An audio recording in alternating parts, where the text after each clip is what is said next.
Hello, we're back with another reading wrap up. This time it's for August. So I read 15 books this month and I liked all of them except for one. We'll get into that one. I had a lot of variety this month. I feel like I had some romance because that's my favorite genre. Obviously, I read romance. I also had fantasy. I had some thrillers. I had one dystopian book. So I'm proud of myself for doing new things. Yeah, let's get into it. So the first genre we're going to start with is romance, my favorite, my boo, my everything. So I read Flawless by Elsie Silver, which the title is very accurate because this book is truly flawless. It has no flaws. This was a 5 out of 5 star read. It's the first book in the Chestnut Spring series. It's a sports romance about a bull rider. Can I get a yeehaw? I'm sorry. So this is about Rhett, who punches paparazzi, and now he needs a live-in babysitter to watch him and make sure he doesn't continue to tarnish his reputation. And at first, I was like, ugh, I've seen this plot played out so many times before. I recently read Wrecked by Lauren Asher, and that's also about a guy in sports who needs a babysitter to make sure he doesn't ruin his reputation. And I was like, this isn't going to be anything new. I'm going to be bored, but I was not. This was a five-star rate. I loved it. I got my interest in bull riding also, which I never really cared about before, but I started watching videos of professional bull riders, and I now know who Lane Frost is, and you can basically call me a bull riding superfan because I got really into it while I was reading this. And I love the characters. I love Summer. She's so kind and supportive and flawless. And Rhett, he's like this long-haired gentleman, a protective cowboy. He's also flawless. And side characters, you guessed it, they're also flawless. And this book just has so many sweet moments in it that I was just like, aw, and I loved it. And there's texts in the beginning of the chapters between the characters, and they were just so funny and fun, and I loved that. And then I read Heartless by Elsie Silver, which is the second book in Chestnut Spring series, which you don't need to read in order, by the way. You can just skip to this one if this one interests you more. But I wouldn't recommend that because Flawless is so good. So this is about Rhett's grumpy brother Cade. He needs a nanny, and Summer's best friend takes the job. So the tropes in this are grumpy sunshine, age gap, small town, single dad. I can't think of any other tropes, so we're moving on. This was also a 5-star read. Like, I'm obsessed with Will's relationship with Cade's son Luke. It was so wholesome and cute. And there's a caretaking scene in here, which, oh my gosh, those get me every time. Like, Will got sick, and Cade took care of her, and he was like taking her temperature and feeding her ginger ale and holding her bare hair back while she pooped, and I was just like swooning. And the texts that I mentioned that I liked from Flawless, they were also in this book. I think she does that in every book, or at least I hope so, because I love that element. The only thing, there were some things I didn't like though, even though I gave this 5 stars. Like, I feel like there's too much slang from our world, which it just gives me the ick. Like, it just takes me out of the story. Like, I start cringing, and I'm like reminded that this is not real life. I don't know. Like, for example, like Willa called Cade a savage, which I just hate that word. Like, I see it way too much on social media, and now I never want to hear or see it again, especially not in my books. And there's like a lot of talk about other people's body and body parts, and like it could be toned down a bit. Like, I feel like she's very close to getting to like objectifying territory. Let's talk more about personality. And one other thing, like, I feel like Cade's dialogue sometimes read as unnatural. Like, I don't know, some of his speeches just felt weird, and I don't know if it's just because he's supposed to be like this grumpy guy, and he's like quiet, so when he does have these long speeches, it just feels weird for his character. But I don't know. That's just how I felt. So, and but I'm still giving this 5 stars, even though there were some things I disliked, because it's worthy of 5 stars. Like, I had a great time with this, and things I disliked were small in the grand scheme of things. So, then I read Happy Place by Emily Henry, which was a buddy read with my sister. This is contemporary romance and women's fiction. It's a second chance romance about Harriet and Wynne, who broke up a month ago, but they didn't tell anyone. And then they go on a vacation with their best friends who don't know they're broken up, and they don't want to tell them yet, so they fake date on this vacation. And I loved this so much. It was a 6-star read. Like, I've been wanting to read this for so long. I've been wanting to read it since it came out, but it wasn't available at the library until now, so that stinks, but whatever. Like, I looked at the library catalog after closing to see what was available, and I saw that this was, so I set an alarm for 8 a.m. and drove there the next day, and I literally waited outside the doors before the library opened so that I could make sure I got this book before someone else grabbed it, because someone would grab it. It's so popular. It was so hard to get this. But I managed to get it. Yay me. I'm so glad I did because this was a 6-star read. It was so worth waking up early. Like, I just feel like I got so much out of this book. I got some laughs because Emily Henry is witty and hilarious, and life lessons about love, relationships, friendships. Yeah. And this book also made me cry. Like, it's called Happy Place. Keyword being happy? What was happy about this book? Why was the book so sad? Why did it rip my heart out of my chest and stomp on it? I was not expecting that, especially with the cover being so vibrant and playful. And it made my sister cry too. This was a buddy read. Did I say that yet? I don't know. But yeah, she was literally sobbing. Like, I was just crying a little bit, some cute girl tears. She was sobbing because she didn't know they were gonna end up together. It was like her first Emily Henry book, and she doesn't know that she writes happily ever afters, and I didn't tell her. Oh, I feel so bad, but not actually. No, I don't. So like she was literally struggling to talk because she was crying so much because she thought they wouldn't end up together. But I was crying like cute girl tears because obviously I knew they were gonna end up together. I've read Emily Henry before. I kind of know how she writes a little bit. So yeah. And this book, it just touched on so many important and relatable issues. So I feel like a lot of people are gonna connect with this story. And like the story and the characters felt so real because they were so relatable. I loved them all. Like they had such likable personalities, and everyone, even the side characters, they all had depth. I love that Emily Henry does that. Like it makes it feel more real when everyone has depth. It's not just like the main characters. And Harriet, the main girlie in this, she's going down as one of my favorite female characters of all time. I related to her so much, and I love her. And I want to read every single book Emily Henry has ever written. I've read 2 of hers right now. I read Book Lovers and this one, and they both ended up being 2 of my favorites of all time. And she's quickly becoming one of my favorite authors. So I need to read every single thing she's ever written, ever. Also, I love this cover. Hot pink is one of my favorite colors, and I just love looking at it on my shelf or on my nightstand. My sister also gave this 5 stars. If I didn't say that, okay, that's all I gotta say.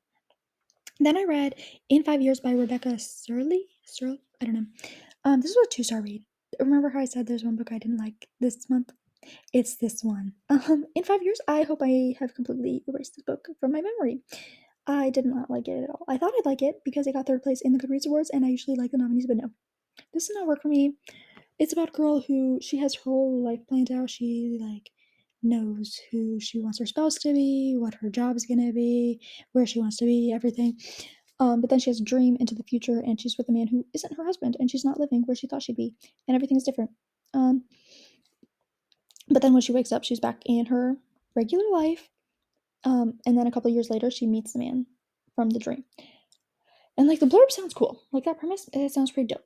But almost nothing about this worked for me. Like the only thing I liked was the best friend storyline, which I can't even get into that because it happens at like 50% through the book. So that would be a spoiler. The romance, if you can even call it that, it was terrible. They were all bad. I did not like any of the romances. There are 3 love interests in this book, and somehow every single relationship she had with them managed to be underdeveloped, in my opinion. Like, I didn't hear about any of them. And the guy she ends up with is the one she talks to the least. Like, they had legitimately 3 conversations, I think. And we know, like, nothing about him besides his profession. So it was very unsatisfying that he's the one that she ended up with. Okay, it's, like, open-ended, but it's, like, implied that he's the one that she ends up with, I think. So, that was lame. And I feel like it was just very boring. Like, the characters were boring, the story was pretty boring. The only thing that wasn't boring was the best friend and her storyline. So I just didn't like it. It was also bland. And then I read Addicted to You by Becca and Krista Ritchie. I'm addicted to this book. This is Best Friends to Lovers. It follows Lily and Lauren, who are both addicts. Lauren is addicted to alcohol, and Lily is addicted to sex, and they love each other, but their addictions negatively affect their relationship. And this is definitely not the most healthy relationship. If you want a healthy relationship, probably don't read this. This is a 5 stars though. It's a 5-star read for me. Like I was not expecting that because everyone says this is the worst of the series, but I was hooked. I was fully invested in their recoveries and their story and in the side characters, especially Connor and Rose. I want to get to Connor and Rose's book so bad. He's so cute obsessed with her, and I love it. And they have snarky banter, and they fit so well together because they're both so smart and they can spar intellectually. I love books like that where they can spar. One good thing, I just started talking about Connor and Rose. They are not even the focus of this book, but they they shined. Okay, so Connor, or no, I keep talking about Connor. Lauren, Lauren and Lily. What good things can I say about them? Um, I was very invested in the story. I already said that, but and I feel like the authors did a good job of showing the realities of addiction here. And I don't know. I feel conflicted about the relationship because they obviously love each other so much, and I ship them because of that. But they also enable each other's addiction. So I'm like, should I be shipping this? But then I do anyway, even though it's not the most healthy relationship at all. Um, yeah. Now we're into the fantasy genre. Woo.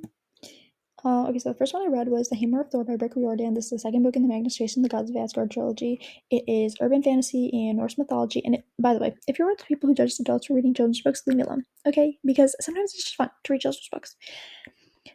So this is about Magnus and his friends, and they go on a quest to find Thor's hammer, and they're also trying to thwart Loki's plans. And it was just so much fun. I love Rick Riordan's sense of humor. I love his characters so much. They're also funny. And there's a new character named Alex Fierro in this who is gender fluid. And I feel like Riordan explained like gender identity in a way that's easy for children to understand, which I think is important. Um, and I feel like reading books like this from a young age will help promote tolerance, which is great.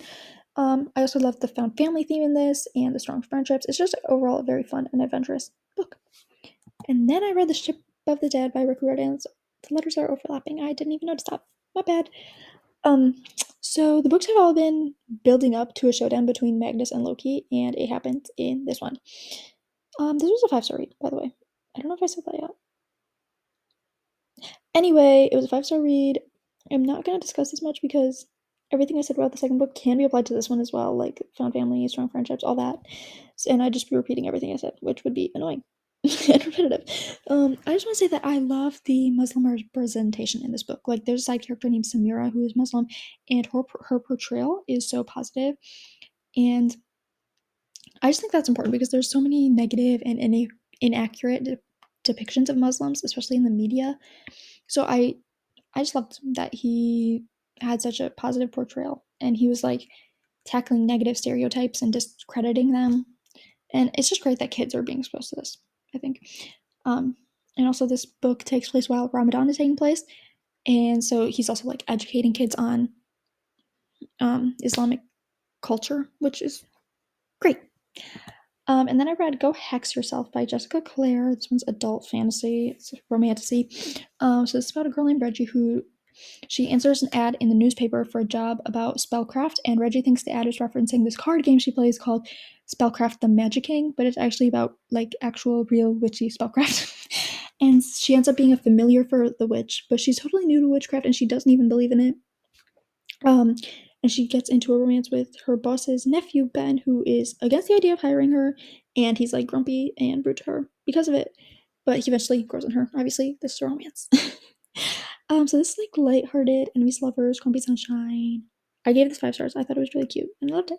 I love Ben. He's like this grouchy, misunderstood, protective warlock, and Reggie's adorable. I love her so much. And it was just genuinely so funny and fun, especially in the beginning when Reggie was like misunderstanding everything we were saying because she's not familiar with witchcraft. That's kind of funny. The familiar is unfamiliar with the witchcraft. Those scenes were so cute and just I don't know. It's like cute. I don't know how to explain why. You just have to read it to understand. And the steamy scenes were good. I was obsessed with the cover and the title. Still am. A lot of people were complaining about the cover. They thought it was stupid and cringy, but I love covers like this. I think they're so cute. The only thing I didn't like was there was a lot of breaches of sexual privacy. Like one of the side characters showed Reggie nudes he was getting sent, which is just icky. And another character is like he's cursed and he's an animal, and he was watching Reggie shower because he couldn't get caught because she thinks he's just an animal. He's not. It just made me a little uncomfortable, and the author wrote them off as jokes, which they're not. And then I read Legendary by Stephanie Garber, which is the second book in the Caraval trilogy. This follows Scarlet's sister from the first book, Donatella, and this time instead of Scarlet playing the game, it's Tella. And I love this. It was a 5-star read. It's not as good as Caraval. I feel like Caraval was more whimsical, which I really liked. But I still love this. So the trope in this, it's like player and player, which I love. That trope gets me every time. And there's also a who did this to you moment. And also Jax who I believe is the hero in the Once Upon a Broken Heart trilogy. I haven't read it yet, but I think he is. He's a character here, and I love him. He's like charming and villainous, and I'm excited to read about him in his books. And I also love this cover. I love the font. It's so cool. So yeah, I don't really have anything else to say about this, which is weird because it's so long. I feel like I should have more to say, but anyway, I'm definitely gonna finish this trilogy next month, and then I'm gonna move on to Jax's story. Then we're getting into thrillers now. I think I read 5 this month. So I started with a YA mystery thriller called Never Have I Ever by Sarah Shepard. This is the second book in the Lion Game series, and can I say, never have I ever read such a good YA thriller. This was so good. This is about Sutton, who she gets murdered, and her identical twin sister Emma is forced into taking her identity by the murderer, so no one else knows that Sutton is dead, and the murderer won't get caught. And Emma is trying to find out who killed her sister while like impersonating her. There is some romance in here, but it's not like the focal point at all, in my opinion. I'm really enjoying this series. Like, there are so many ways this story could go, and I like that there's so many possibilities. And my theories, my first theory, I said this in my last wrap up when I talked about the first book, and my opinion has not changed. I think it's the love interest, Ethan. Like, he's too good to be true. He was talking about being bullied also, and Sutton was a mean girl, so she might have been his bully, and he took revenge. That's one of my theories. And then my second theory, I feel like everyone at Nietzsche's sleepover is involved. Like, Emma ruled them out as the killers because they were at a sleepover the night of the murder, which gives them an alibi. But like, what if it was a group kill? Because a lot of people don't like Sutton. So yeah, those are my theories. I'm having so much fun developing theories. And the ending was so good. It's a cliffhanger, and it got me really excited for the next book. So yeah.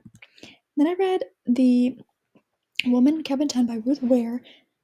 This was a buddy read with my sister. It was her pick. It's a mystery thriller about a woman who gets on this cruise, and she hears a woman being thrown overboard, and she tells the head of security, but he doesn't believe her because all the evidence is gone, and everyone that was supposed to be on the boat is accounted for.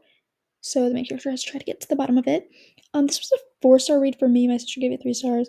I liked the writing. My sister didn't. She thought it was repetitive. The reason I didn't give it a 5 is because my first theory about the plot twist was exactly right. Like, literally exactly right. And I can't give it 5 because it didn't shock me at all. Like, I literally guessed that. But I did like the writing. So I'm not going to give it anything less than 4. My sister also kind of got it. She wasn't exactly right, but she was close, and that's another reason she gave it 3 stars. She didn't like the writing, and she also hated the main character. She thought she was annoying. What else can I say about this book? Okay. Oh yeah. After we got past the first twist that I guessed, I was like, okay, I'm still willing to give this a 5 star if the next plot twist gets me. But there was no other big twist. Like, it was just one. So that was kind of disappointing for me. And another thing that bugged me was that Ben, who's a character in this, he's one of the dudes on the cruise, he assaults the heroine and is treated like it's no big deal because he was drunk, which that just sends a horrible message. But other than those 2 things, I did like this. I like the setting. I like that they're on a cruise because they can't escape, and they're in the middle of the ocean, so it's like higher stakes. And yeah, that just adds to the suspense, I feel like. I'm trying to think what I can say about this. I had so many thoughts, but I'm like struggling to think. Oh, I just thought of one. There was like news articles and discussion threads about the case in this book, which I thought those were cool additions. I love when authors do that. And I do want to read another Ruth Ware book because her writing was good. So I feel like she has potential to be a 5 star. She like, there has to be a 5 star in there somewhere. My other sister actually bought me one of her other books for my birthday, The Lion Game, so I might read that next month or sometime in the future. I don't know. And then I read Lock Every Door by Riley Sager, which is my favorite thriller ever. Like, I read this with my sister. She gave 5. I gave it 6. It was amazing. It's the best thriller I've ever read. It's about an apartment sitter who starts working at this shady establishment. Like, I read thrillers for the twists, and the twists in this book actually got me. Like, most of my theories were wrong, and I love when that happens. And I feel like the main character, she was really likable and easy to root for, and it was well written. And there's cliffhanger chapter endings, which I love because then I keep flipping through the pages and I can't stop reading. This was so good. This was so freaking good. Please read it. Okay. And then I read The Last Time I Lied by Riley Sager because after Lock Every Door, I was like, I need to read more from him because thrillers aren't even usually my thing. But I love that book so much. I actually started to want to read thrillers, which doesn't usually happen. So I read this. It's about a girl named Emma who she went to Camp Nightingale I forgot how long ago, like 15 years ago or something like that. And when she was there, all 3 of her cabinmates disappeared, and now the camp is being reopened, and Emma gets invited, so she goes to try to figure out what happened to them. And this was good. I gave 4 stars. My sister said the same. I like the parallels between the 3 old cabinmates and her new roommates. I just like parallels in books and shows and movies and stuff. So, and I also like that it's told in past and present timelines. I also like those. And the plot twist at the end was good. The plot twist at like the very, very end. The last plot twist was good. And I feel like Vivian, who she's one of the 3 girls that disappeared, she was very interesting to read about. She's like calculating and smart and sneaky, and I liked reading about her. She was very captivating. The reason I'm not giving it 5 is because the book was very slow and boring. Sometimes, like, ugh. I don't know. I was really hoping I'd love it as much as the first book I read by him, but I didn't. I was just bored sometimes. And I also guessed one of the twists easily. So that was a bummer. Didn't shock me as much as the first one. And then I read Survive the Night by Riley Sager again. I'm going to read his entire backlist. I've decided after I lock every door. So this is about a girl named Charlie who goes on a road trip with a man she's never met before, which, why? That's a horrible idea, but whatever. So she goes on a road trip, and the guy she's with, he starts acting very suspicious, and she starts to believe he's the campus killer who murdered her best friend and 2 other women, and they're in close proximity. Obviously, they're in a car together, so there's like suspense. And I read this book while I was on a road trip, which was so fun. Like some of the places she described in this book, I actually went to, which I just thought that was so cool. And I saw a lot of people complaining that this book is slow, but I didn't feel that way at all. Like I actually liked the pacing. And I don't know. I felt like the other book was slow. The last time I lied. This one I didn't feel that way. And this one also has cliffhanger chapter endings, which I love. And the writing is just so addicting and quick to get through. But this I feel like this book, it feels like a horror movie in which the main character makes every possible wrong choice ever, which that did get annoying sometimes because, like, what are you doing? Please make smarter choices. And I also feel like the killer was kind of obvious because there was only 4 characters. But even though there's some things I disliked about this, like, I still gave 5 stars because I had such a fun time reading it. Like, I thoroughly enjoyed this. My sister did not. She gave it 3.5. She thought Charlie was stupid. Yeah. And then, onto the dystopian genre. I only read one of these, but yeah. I read The Ballad of Songbirds and Snakes by Suzanne Collins. This is the prequel to The Hunger Games. It's President Snow's villain origin story. I liked it. I gave 5 stars. I've heard a lot of people saying it's like so much worse than the trilogy, but I liked it. I just feel like Vol'jin origin stories are so interesting. Like Snow was so cruel in the Hunger Games, so it's just interesting to see how he became that person.